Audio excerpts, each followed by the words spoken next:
Hi everyone, welcome to my channel Science City Classes by Karuna. Degree third year, 6th sem, మన question paper pattern analysis of question paper.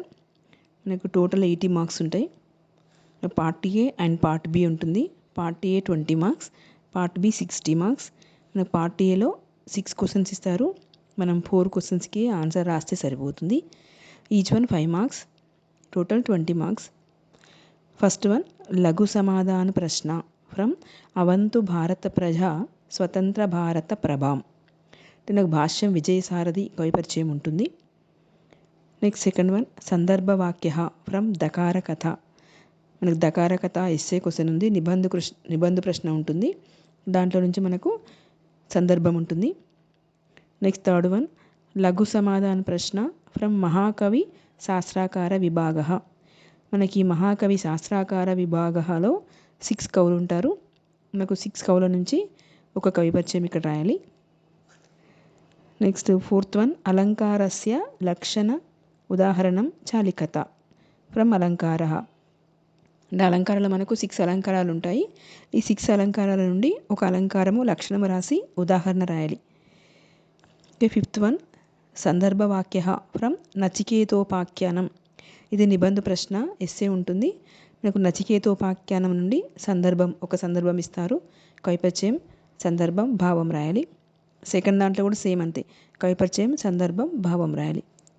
Next sixth one, లఘు సమాధాన ప్రశ్న from మహాకవి శాస్త్రాకార విభాగ. Same third one 6 one same ఉంటుంది. మనకు 6 కవులు ఉంటారు. దాంట్లో నుండి థర్డ్ వన్లో ఒక కవిపరిచయం ఉంది. నెక్స్ట్ సిక్స్త్ వన్లో ఒక కవిపరిచయం ఇస్తారు. మనకు 2 కవిపరిచయాలు రాయాలి. Each one 5 marks. మనం ఎనీ 4 క్వశ్చన్స్కి ఆన్సర్ రాస్తే సరిపోతుంది, 5 మార్క్స్. నెక్స్ట్ పార్ట్ బిలో 60 మార్క్స్. మనకి ఇంటర్నల్ చాయిస్ ఉంటుంది. పార్ట్ బిలో 4 క్వశ్చన్స్ ఇస్తారు. ఇంటర్నల్ చాయిస్ సెవెంత్ వన్, ప్రతిపదార్థ ఫ్రమ్ అవంతు భారత ప్రజా స్వతంత్ర భారత ప్రభాం. లో 4 శ్లోకాలు ఇస్తారు. మనకు 4 శ్లోకాల నుండి 2 శ్లోకాలకి వర్డ్ టు వర్డ్ మీనింగ్స్. అంటే ఫస్ట్ కవిపరిచయం, పదవిభాగ్, ప్రతిపదార్థ అండ్ భావ రాస్తే సరిపోతుంది. 2 శ్లోకాలకు రాయాలి. Each one 7.5 marks. 2 రాస్తే 15 మార్క్స్. నెక్స్ట్ ఎయిత్ వన్, అలంకారో లక్షణ సమన్వయం లిఖత ఫ్రమ్ అలంకార విభాగ. మనకు 6 అలంకారాలు ఉంటాయి కదా, ఆ 6 అలంకారాలు మనకు 4 ఇస్తారు. 4 అలంకారాలలో 2 అలంకారాలకి లక్షణ సమన్వయం రాయాలి. శ్లోకం రాయాలి సాంస్క్రిట్లో, ప్లస్ నిర్వచనం రాయాలి, ఉదాహరణ రాయాలి సాంస్క్రిట్లో, అండ్ సమన్వయం రాయాలి. 2 అలంకారాలకి లక్షణ సమన్వయం రాయాలి. Each one 7.5 marks. 2 రాస్తే 15 మార్క్స్. నెక్స్ట్ నైన్త్ వన్, వ్యాస ప్రశ్న. నిబంధ ఉంటాయి, దకార కథ అండ్ నచికేతోపాఖ్యానం 2 ఎస్సేలు ఉంటాయి. మనం ఒక ఎస్సేకు నిబంధ ఎస్సే రాస్తే సరిపోతుంది.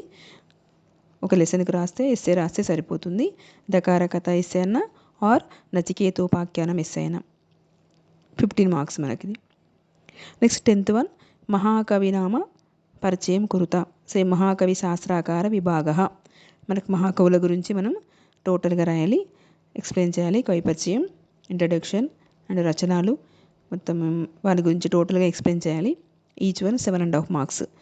మహాకవి శాస్త్రాకార విభాగ నుండి 6 కవులు ఉంటారు కదా, ఆర్యభట, భాస్కరాచార్య, కనాద, భాస, శంకరాచార్య, హర్షవర్ధన. ఈ 6లలో మనకు 4 ఇస్తారు. మనకు 2 కవుల పరిచయాలు రాస్తే సరిపోతుంది. Each one 7.5 marks. ఇది మహాకవి శాస్త్రాకార విభాగ. ఈ విధంగా మనకు పార్ట్ బిలో ఇంటర్నల్ చాయిస్ ఉంటుంది. పార్ట్ ఏలో 6 ఇస్తే 4 రాయాలి. మరి ఈ విధంగా ప్రాక్టీస్ చేసుకుంటే ఈజీగా మనకు 80 మార్క్స్ స్కోర్ చేయొచ్చు. ఓకే, ఫస్ట్ వన్ కవిపరిచయం, అండ్ థర్డ్ వన్ కవిపరిచయం, సిక్స్త్ వన్ ఆల్సో కవిపరిచయం. Next second one, fifth one సందర్భాలు, అండ్ ఫోర్త్ వన్ అలంకారం. ఎనీ 4 చూస్ చేసుకొని మీరు మంచిగా ప్రాక్టీస్ చేసుకొని రాస్తే ఈజీగా మీరు 20 మార్క్స్ తెచ్చుకోవచ్చు పార్ట్ ఏలో. అండ్ పార్ట్ బిలో కూడా సేమ్ శ్లోక ప్రతిపదార్థాలు అండ్ అలంకారస్య లక్షణం, 2 దకార కథ, 2 ఎస్సేలో ఒక ఎస్సేని ప్రిపేర్ అవ్వండి సరిపోతుంది. నెక్స్ట్ 10th వన్ మహాకవి శాస్త్రాకార విభాగ. ఈ విధంగా మీరు పేపర్ ప్యాటర్న్ 80 మార్క్స్ స్కోర్ చేయొచ్చు ఈజీగా మీరు.